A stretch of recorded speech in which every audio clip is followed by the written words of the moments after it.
Hey, this is a video for my pal Perp, little movie Perp. I'm your darkness, bro. I'm there to break up the monotony of a hug box. I am demanding my respect though, because one of the issues that came up on the previous debate, which I have debate fatigue with my pal Perp, and it's not because he's right, because it's far from it. It's because the go-to tactic is find me proof, find me proof. Hollywood's not going to admit their mistakes, and Hollywood's made mistakes. In PR, and I know we don't want to mix politics and Hollywood, but just like politicians never admit their mistakes either. So when you Google your answer because you don't really care about the topic, you just care about debating and winning on, I actually think I'm going hard on you this one because I can't wait for the response. And listen, no hate. We just have difference of opinion, okay?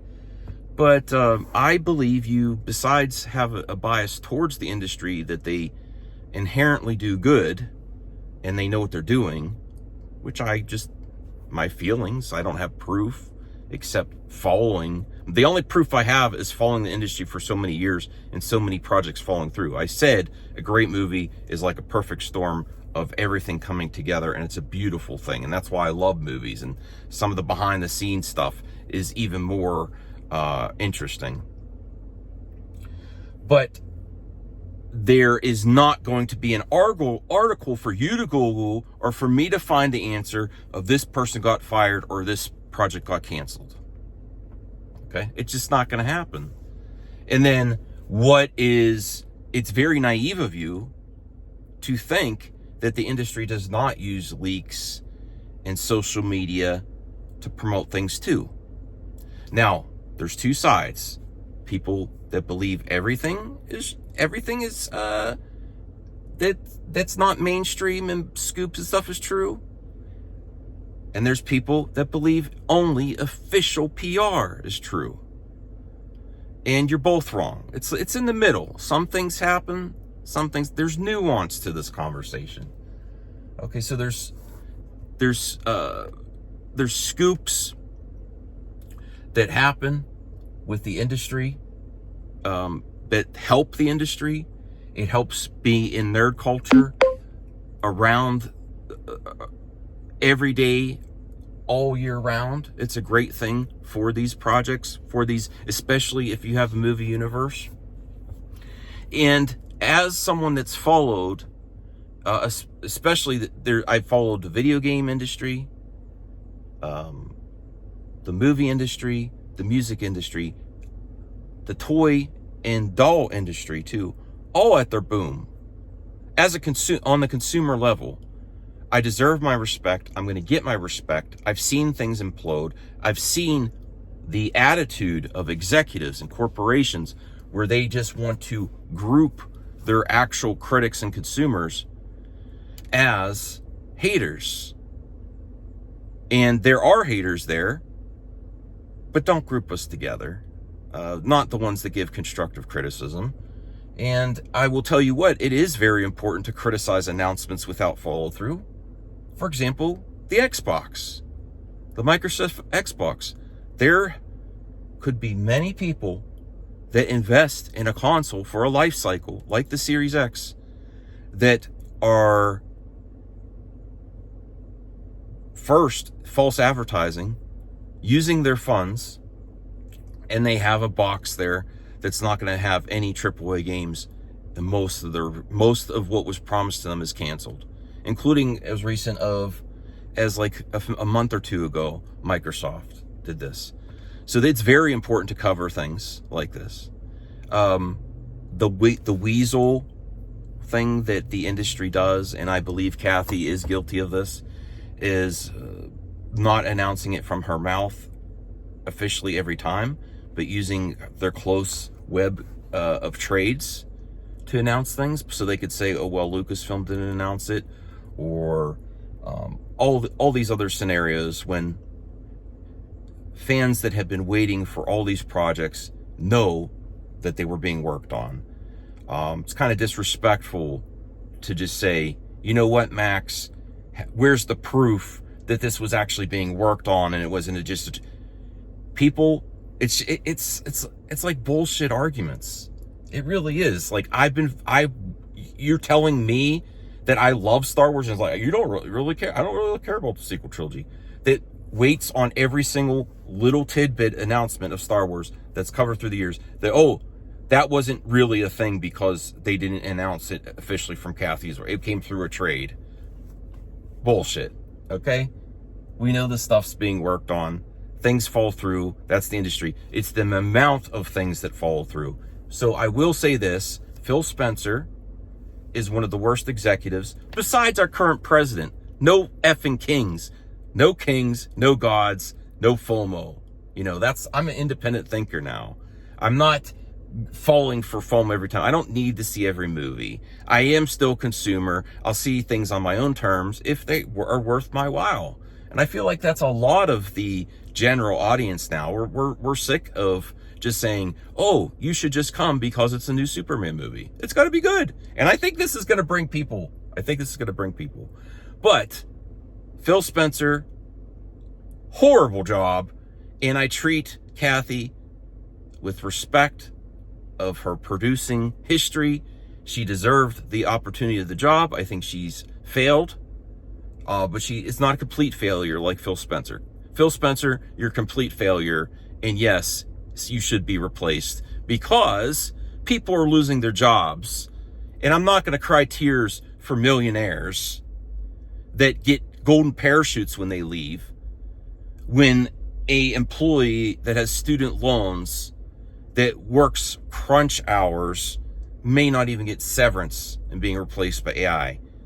Enough of you corporate fanboys and company fanboys. I don't hate these companies because they own our IP, but I will criticize the hell out of them.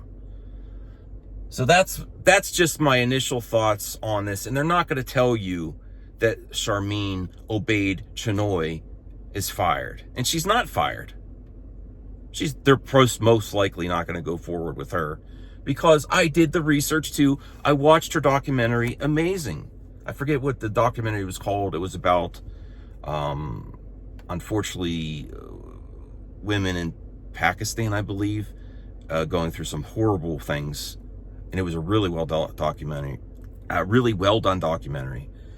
But your assumption, without any proof, was that her pitch was amazing, and that's why she got the job. And I will at least accommodate you as saying it's possible she had an amazing pitch. But I'll tell you this, and I do not have the proof. After watching numerous interviews with her on the press tour from a year ago with no updates, the majority of the interviews were saying, she actually said this, why should you get the job? Because I'm a woman. And you know what? I'm okay with that too, as long as you follow through. But knowing Kathy and the Forces Female t-shirt, which I think Reebok gave to her, do you think, and I'm not going to give you my answer, I want you in the comments section to really think about this and be honest. Honest in the comment section. Do you think Charmin Obaid-Chinoy's pitch was so amazing for Rey that she got the job? And that, and then I have questions for you. Then why is there no progress made if the pitch was so amazing? Or is it possible that the egos of Hollywood and the ego of Kathy, which she deserves the ego of not only movies she's produced, that her pitch could have been very well as just like she did on the press tour. Why are you great for Rey? Because I'm a woman, and then also because I have an award. And that goes a long way in Hollywood, just the award part without the identity part, which I'm fine with as long as you bring something. I'm like, okay, you're a woman. Now tell me what you could do for Rey. Tell me what's going on with Rey's story, okay? But that's the majority of the PR to the public that we got from Charmin Obaid-Chinoy, is that she's an award-winning director. She directed the Marvels episode, and that she feels that she's good for the director because she's a woman. That's what was portrayed to the public, so that's what I'm going to go on. But if you really ask and think, what pitch was so amazing to Kathy Kennedy? I think would Kathy Kennedy green light a movie based on someone that's an award winner and says they're great for the director role because they're a woman? Would she do it on that alone? Answer in the comments section. I'm not saying that's exactly what happened. I have no proof. The only proof I have is there's no forward momentum. And when that happens in Hollywood, it's over 50% that you're not moving forward. You got to keep rolling in Hollywood. You got to keep rolling, okay? They're moving on to someone else that's trending, and someone else that could get you a headline. That's not a bad headline. The majority of the headlines that came out when she was doing the press tour wasn't good PR, whether you agree with what she said or not. It just wasn't. And I mean, I'm not going to be mad if she still goes forward. I just doubt it. I have severe doubts that she's moving forward with that movie. And I think there are great talent. There's great talent right at Lucasfilm already working on these TV shows. And I mean, it's just subjective, of course. Yeah,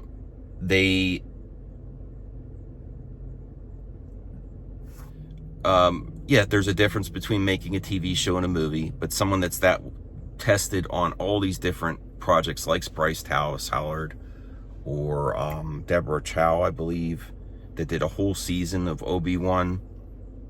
It has other projects. I believe they have also directed films too, are just waiting there. It seems like a huge whiff and a missed opportunity. But that's this topic. I'll see you later with my Superman review.